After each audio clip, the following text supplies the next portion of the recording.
An important part of understanding fractals is the notion of fractal dimension. We all learned back in grade school math that lines are one-dimensional, squares and circles are two-dimensional, and cubes and spheres are three-dimensional. These perfect geometric objects are often what mathematicians and scientists use to model the attributes of the natural world. However, as Benoit Mandelbrot famously said, clouds are not spheres, mountains are not cones, coastlines are not circles, and bark is not smooth, nor does lightning travel in a straight line. Mandelbrot proposed that fractals are a much better model of the natural world than our more conventional geometric notions, and he sought to develop a new fractal geometry to describe nature. To develop this new geometry, we need to examine our concept of dimensionality. Let's look at what exactly we mean by our ordinary concept of dimension. Our ordinary notion of dimension is the extension of an object in a given direction. For example, a line is one-dimensional. It extends in a one-dimensional space. A square is two-dimensional. It has two directions of extension. And a cube is three-dimensional, three directions of extension. But where should we put something like the Koch curve? Well, it's made up of straight lines, and you can think of it as being sort of like one-dimensional. You might imagine stretching it out.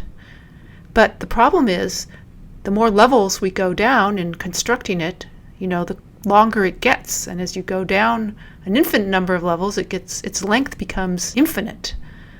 So all of these little bumps and valleys and so on make it somewhere between one and two-dimensional.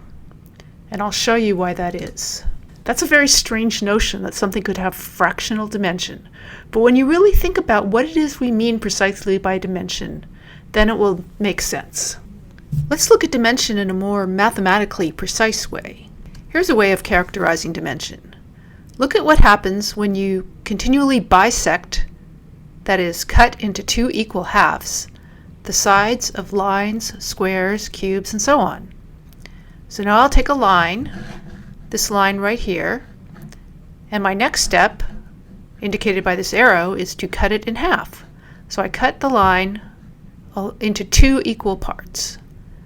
And then I do the same thing. This is my iterative process. I take this subline and cut it into two equal parts, and take this subline and cut it into two equal parts, and so on. I can do the same thing for the square. I can take this side, to cut them into two equal parts, and I get four subsquares. I do the same thing. I take each of their sides and bisect them, and then I get four subsquares of that original subsquare, and so on. And I can keep doing this. Here's my cube, where I've taken each line here and bisected it, and the same thing up here. And so you can see how this is an iteration, a kind of building of a fractal, if you will. Well, now we can start counting. And we can look at, for our line, our one-dimensional object, when we bisected the line at each level, we saw that each level is made up of two 1/2 size copies of the previous level. So for example, this level here is made up of two copies of the previous level. These are both lines, and they're each half the size. Similarly, over here, each one of these is 1/2 the size of one of these, and there's two copies.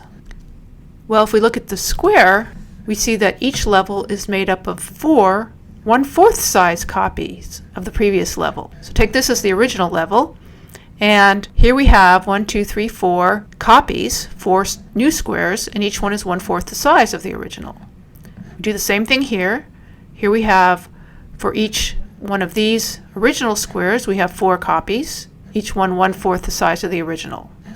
And so on. So we can see analogously for dimension 3 that each level is made up of 8 1/8 size copies of the previous level.